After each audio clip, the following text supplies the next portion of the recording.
Hello, we are almost 25 years into the 21st century, and that means people are making a lot of lists. And recently, the New York Times released a giant one, their 100 best books of the 21st century so far. And immediately I wonder, what is on it? How many have I read?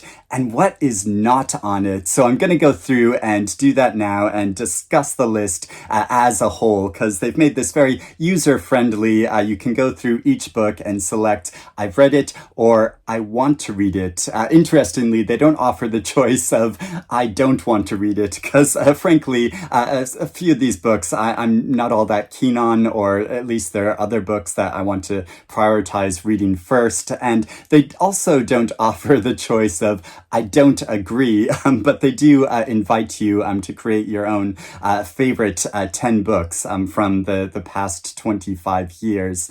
And with any list like this, it's really just to generate discussion like this and encourage readers to maybe pick up a book that they've not come across before, or to get to reading something that they've been meaning to. And it's definitely done that with me. Now, how they've gone about compiling this list is they invited hundreds and hundreds of authors and critics and journalists and librarians and translators and influencers and literary luminaries to submit their 10 best books of the past 25 years. And I guess this is a kind of like democratic way of going about doing it, or semi-democratic way. And the magazine Sight and Sound did something very similar with films, where they created a list like this recently. But yeah, it is still amongst a hierarchy, of individuals and readers, rather than asking everyone.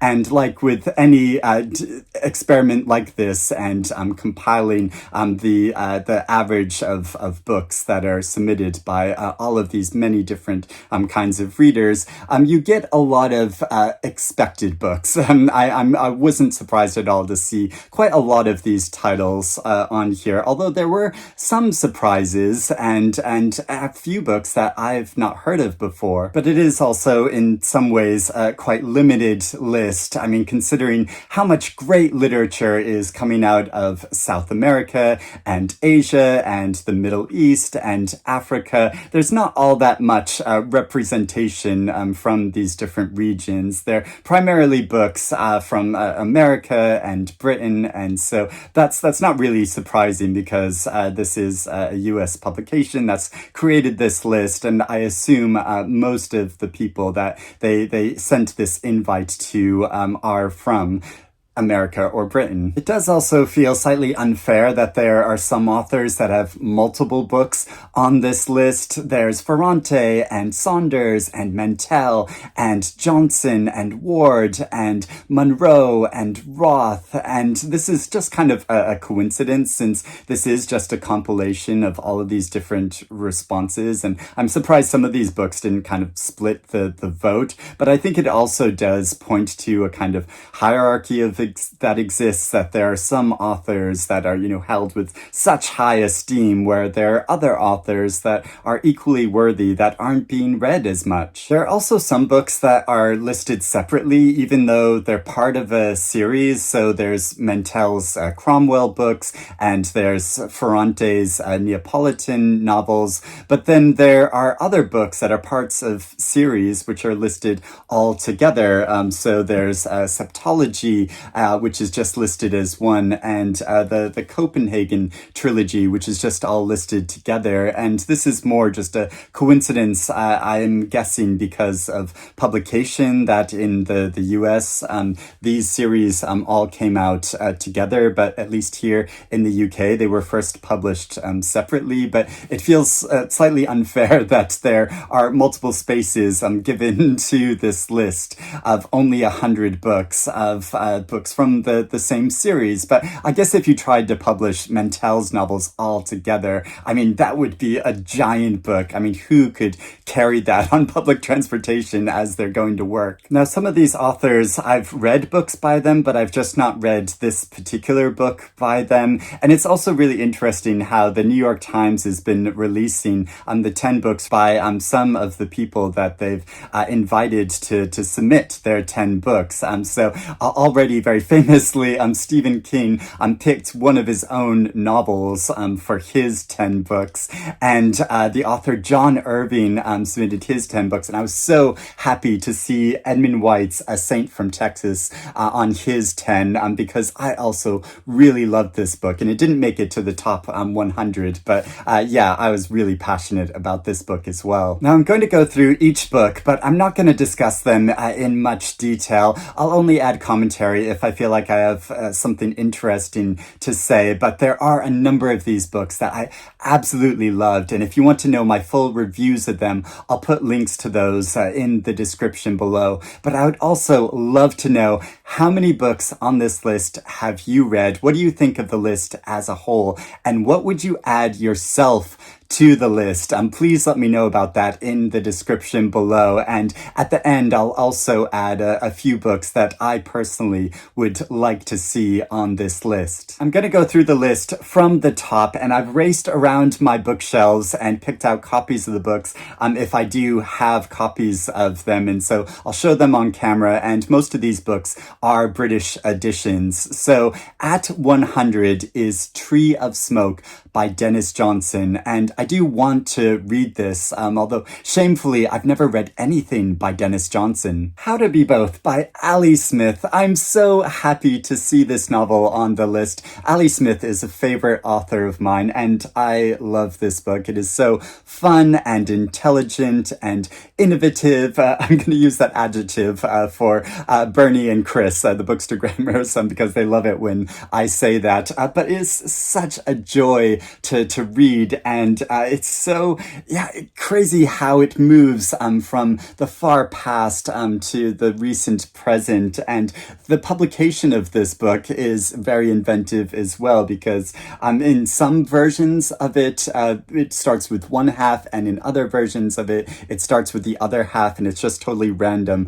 of which book you happen to purchase and start reading. And I just love it so much. Though I'd also add on this list Ali Smith's seasonal quartet of books, which is monumental. Bel Canto by Anne Patchett. I want to read this. I know I should have read it already. I've read a lot by Anne Patchett, most recently Tom Lake and The Dutch House that I absolutely loved, but I need to get to this. Men We Reaped by Jesmyn Ward. I want to read this. Wayward Lives, Beautiful Experiments. I don't think I've come across this book before, but it sounds really interesting and I want to read it. And I'm also really glad that there are a number of nonfiction books on this list. Bring Up the Bodies, the second book in the Thomas Cromwell series. And I know for a lot of readers, this is their favorite. The ending of it is absolutely sublime. Strangely, the third book, The Mirror and the Light, doesn't appear on this list. On Beauty by Zadie Smith. I have read this.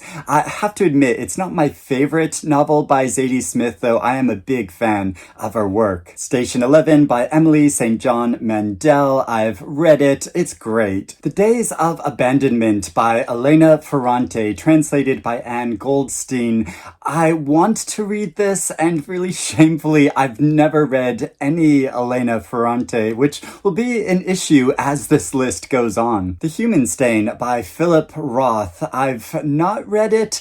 I'm not all that keen to get to it anytime soon. I went through a period of reading a lot of Philip Roth, and I'm just not that enthused to return to his books. So I know he's great and significant in a lot of ways. Number 90, The Sympathizer. I do really want to read this, and I think recently there was a TV series adaptation of this. The Return by Hisham Matar. I read this very recently. Such a powerful and impactful memoir. And also Matar's recent novel, My Friends, is one of the best books that I've read this year so far, and I mean, really, this novel should be on this list as well. I just had to go get this off my shelf to emphasize that, and it seems a bit strange in a way to be making this list before the end of the year, because obviously there's still lots of books to be published before the end of these 25 years. The collected stories of Lydia Davies, Want to Read. Actually, I want to read more short stories. The Transition Baby by Tori Peters. So happy that this is on the list.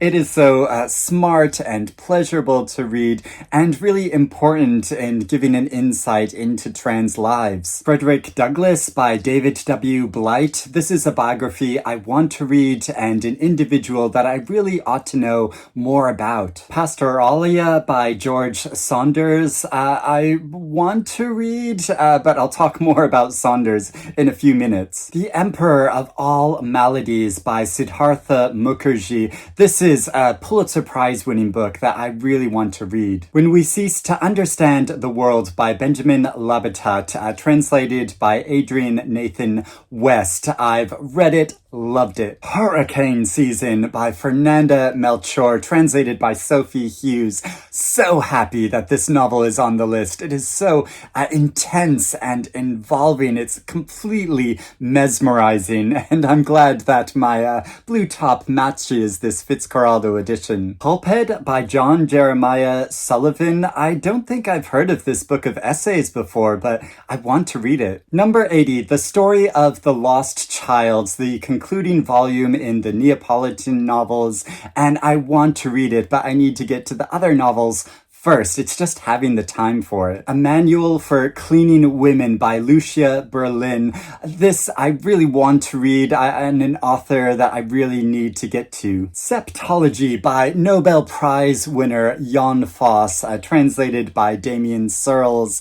And so I don't know whether I can count reading this, because I've still only read the first book, or the first two septologies, the other name, and still need to get to the other two, and published together. It is a really big volume, so I'd advise if you can get them in separated editions, it's probably a good idea. An American Marriage by Tayari Jones. I have read it. It's not my favorite of all time. I do think it's a really good novel, and I think a lot of readers kind of misinterpreted the intention of it, at least within my book group. I heard a lot of different opinions and people that didn't really understand the point of what Tayari Jones was trying to do with this story. Tomorrow and Tomorrow and Tomorrow by Gabriel Zevin. I'm really pleasantly surprised to see this novel on the list. I've read it and I loved it, and I wasn't sure if it would have been listed, but I think it totally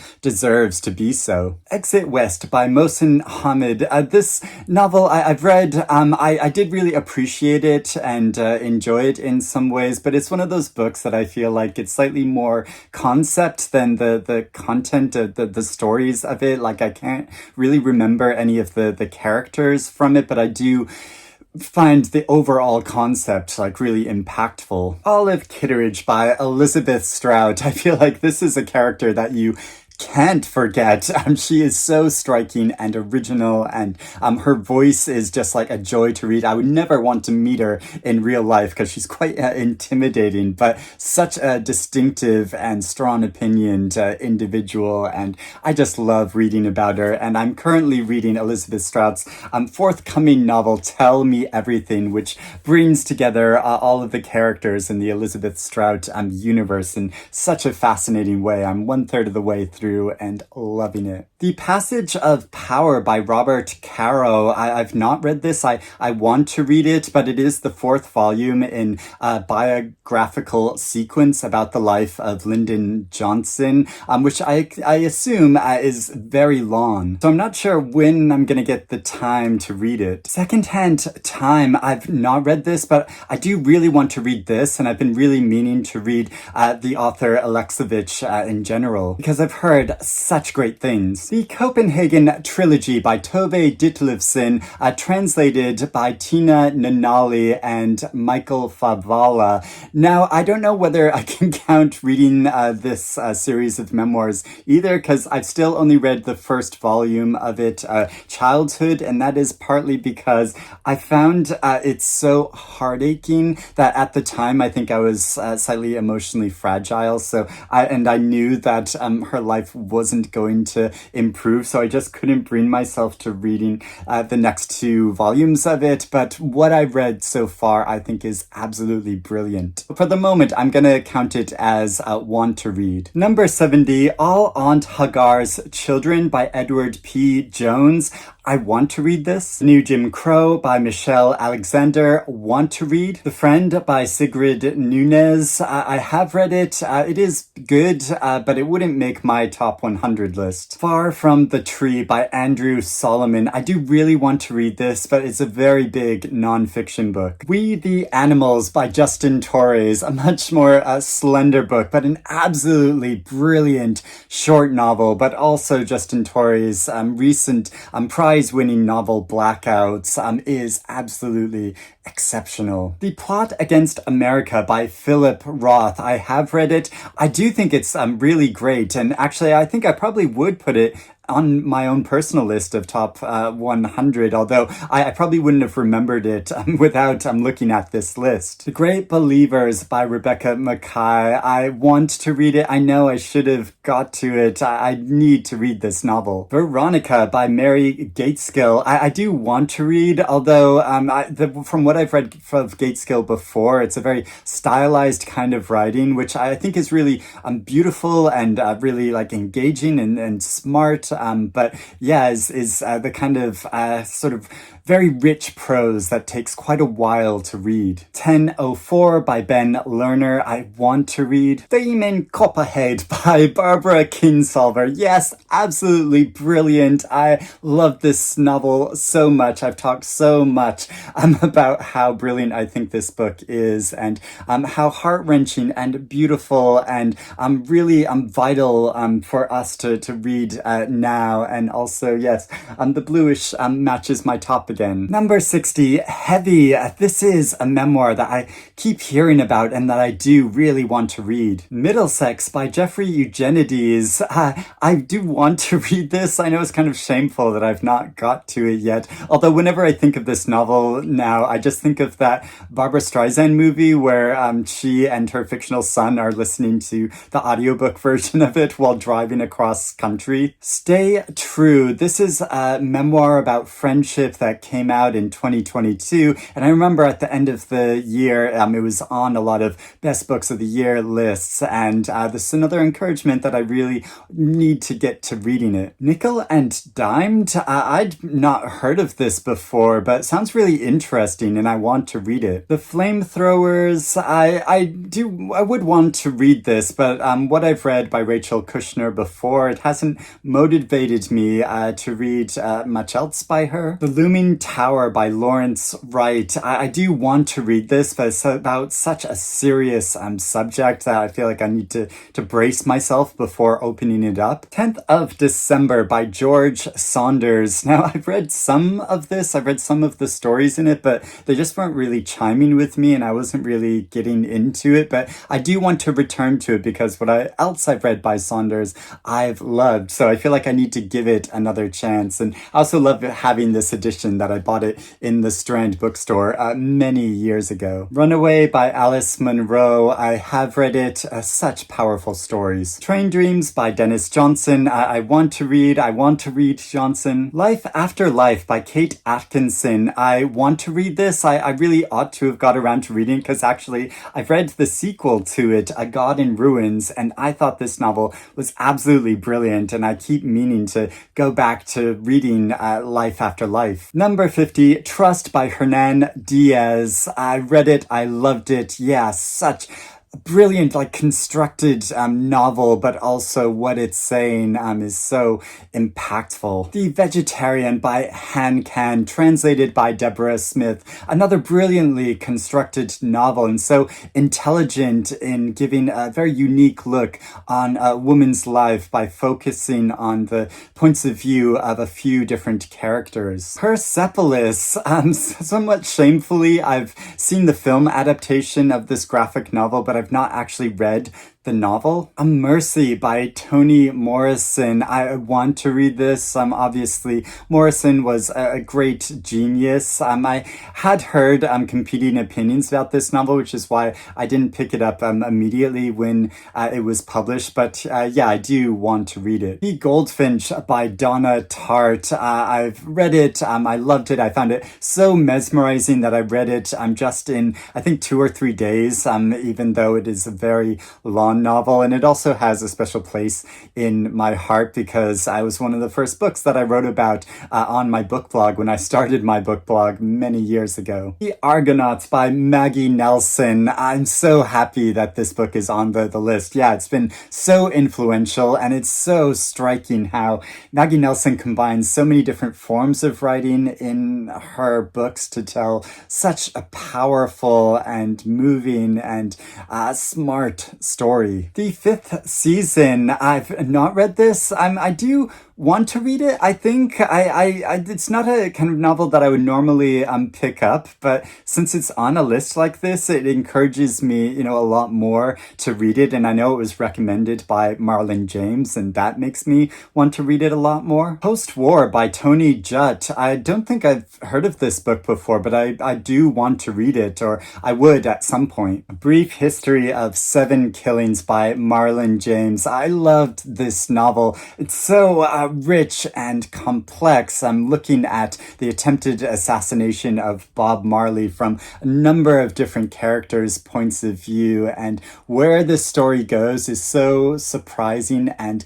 thrilling. Small Things Like These by Claire Keegan, one of those short books where it feels like almost every word and sentence that is put together is perfection. Number 40, H is for Hawk by Helen Macdonald, a memoir about grief that is so powerful, and I'm sure it's going to resonate with me even more as my life goes on. A Visit from the Goon Squad. I have not read this. I do really want to read it because other books I've read by Egan I've really enjoyed. The Savage Detectives by Roberto Bellano. I'm translated by Natasha Wimmer. This is a novel I do want to read, but I think it's a very big book, so I need to find the time at some point. Also, it's one of the books on the list that when it was first published in its original language was in the 1990s, but only the English translation of it was published within the past 25 years. So should it count on the list? I don't know. The Years by Nobel Prize winner Annie Ernaux, translated by Alison L. Strayer.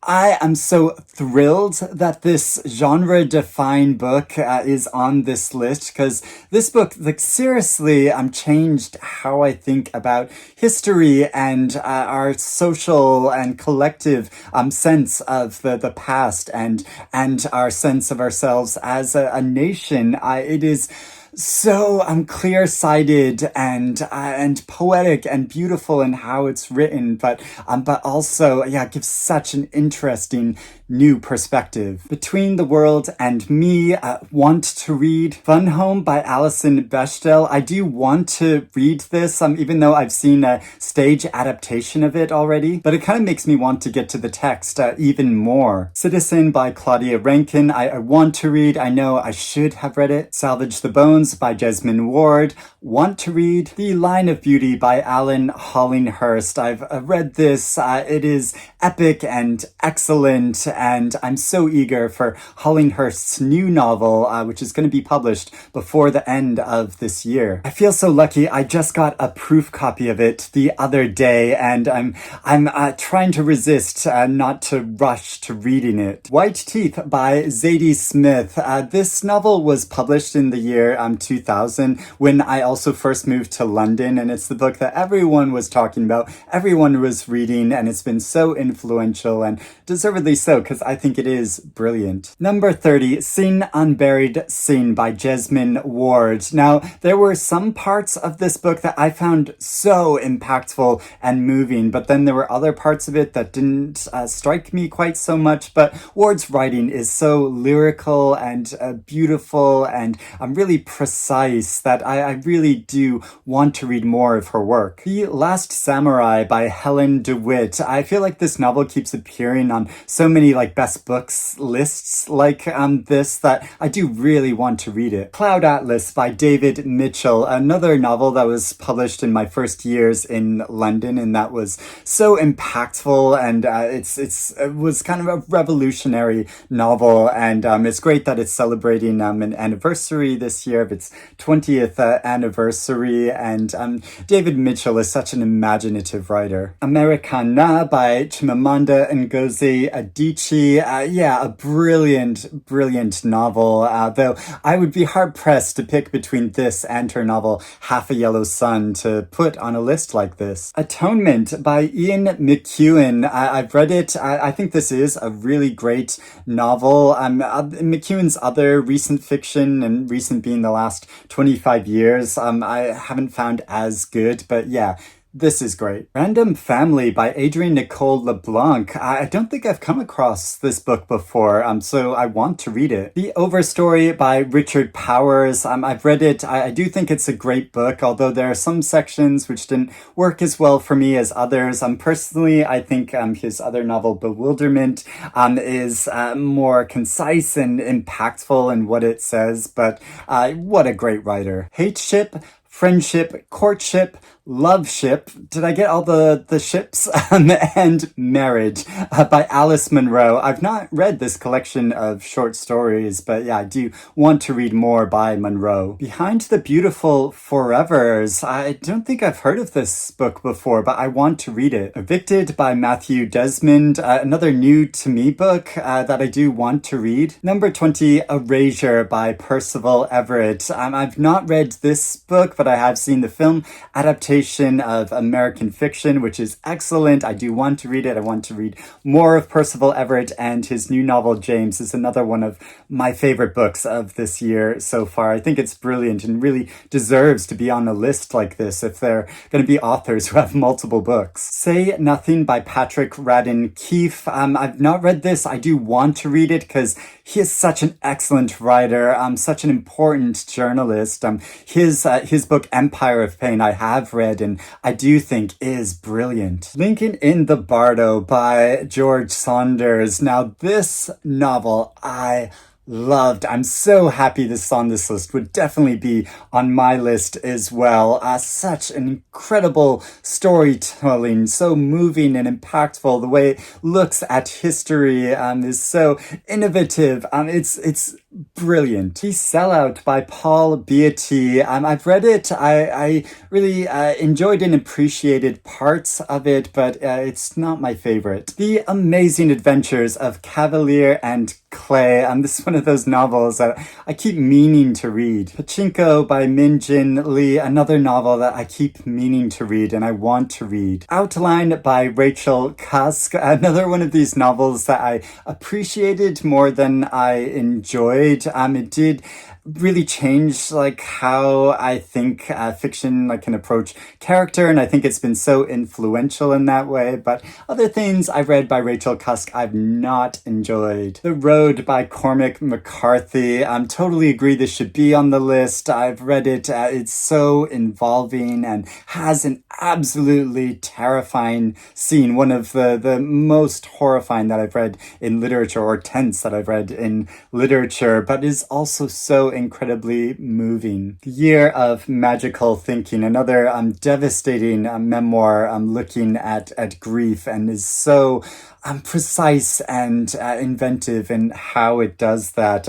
I picked up a copy of this when I was in California once, so I've kept the bookmark that I got at the bookshop. The Brief Wondrous Life of Oscar Wilde. I've not read this novel, but I do want to. And finally, we are at the top 10, and at number 10 10 is Gilead by Marilyn Robinson. Now, I read this novel and I really appreciated parts of it. I mean, there are so many great insights into it. It's really beautifully written, but I didn't love this book. I found it quite difficult to get through. But one of the sequels to this, Lila, I was so passionate about and I absolutely loved. So I would put Lila in over Gilead, but I know I ought to return to reading this and reread it and read the other books in the sequence of novels as well. Number 9, Never Let Me Go by Nobel Prize winner Kazuo Ishiguro. This is not my favorite novel by Ishiguro, but though the concept of it is so strong and powerful and emotional. But I mean, all of his books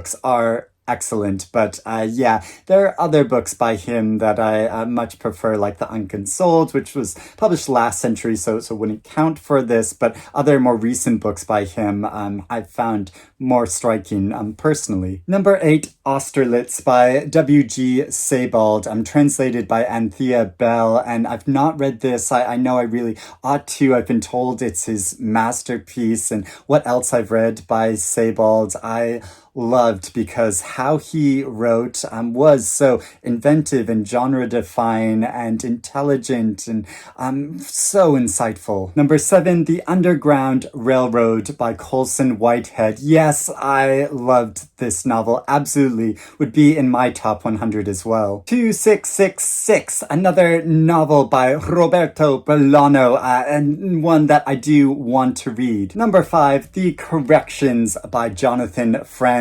I've read it. Yes, it is great. Not my absolute favorite, but yes, it is great. Number 4, The Known World by Edward P. Jones. I've not read, but I want to read. Number 3, Wolf Hall by Hilary Mantel. Yeah, an absolutely brilliant book. It took me a while to come around to this, because when I first started reading it, I was immediately engaged by the story, but then as it got into the more complicated politics and like structure of the royal court and the society at this time, I got a bit lost, but then when I returned to this, dedicated time to it, like a lot of dedicated time to it, I found it so impactful, and she deserves to be celebrated as one of the greatest writers in the past century. Number 2, The Warmth of Other Suns by Isabel Wilkerson. I've not read this. I do really want to read it because I read Wilkerson's book Cast, and it is one of those books that really changed how I think about things, and that I constantly like refer to and think back on, and so yeah, what an incredible writer. And finally, number 1 on the list, My Brilliant Friend by Elena Ferrante, translated by Anne Goldstein, and I've not read it. I want to read it. It's the first book in the Neapolitan series, so yes, I hope before the end of the year I will finally read this book and start going on that Ferrante journey that so many readers have gone on and loved. Although, like my friend Sean from Travels Through Stories said of this, the number 1 book of the 21st century, and this is the cover that they chose. Yeah, it's kind of questionable. It's not the kind of cover that would like immediately draw me into reading it, but of course I do want to get to it. And I've also like heard that Anne Goldstein doesn't actually holds the copyright to this translation that she did of this novel, which is just kind of crazy to think that like her actual words, her translation is the best book of this century so far, and she doesn't have the copyright to it. I mean, I don't know how this works in publishing, but yeah, that just seems a bit mad to me. But I'm so looking forward to reading it. But I would love to know what you think of this list, and how many books have you read from it? What would you add yourself to it? Now, before I go, I'll just add a few of my own choices. One, I would say, is The Love Songs of W.E. Du Bois by Honoree Fanonne Jeffers. This like epic family story says so much, but does so in a way which is so memorable and engaging, and yeah, absolutely wonderful. I would also add on my own personal list of the best books of this century, Ducks Newburyport. Yes, this giant mother quacker of a novel by Lucy Ellmann. I just found absolutely mesmerizing getting into the rhythm of it. Following a woman's thoughts, every single thought going through her mind and how they converged and played upon each other, like what this says about our mind and thought process, but also the world today. And I think it's so striking how a lot of these books on this list are, even if they are set in the far past, how they are commenting upon, our current society in the 21st century. And then the final book that I would put on my list is The Parcel by Anosh Irani, which hasn't had much attention, but which I think is absolutely brilliant. It's a novel I hope more people discover because it is so emotional and impactful. The story this tells between the central character and a child who is being inducted into prostitution. And it's absolutely heartbreaking, but so powerful. So those are all of my thoughts and my responses to all of these books. Let me know what you think in the comments. Let's have more discussion about it. Hopefully I'll get to reading some more of these books. So in total, I have read 44 of these books, but like I said, like going through the list, it's kind of hard to gauge that I've read parts of some of them. So does that count? Probably not, and I haven't counted them in my numbers, but I mean, what do numbers even really matter? I do want to get to reading many more of them, but I hope you're doing well and reading good things, and I will speak to you again soon. Bye-bye.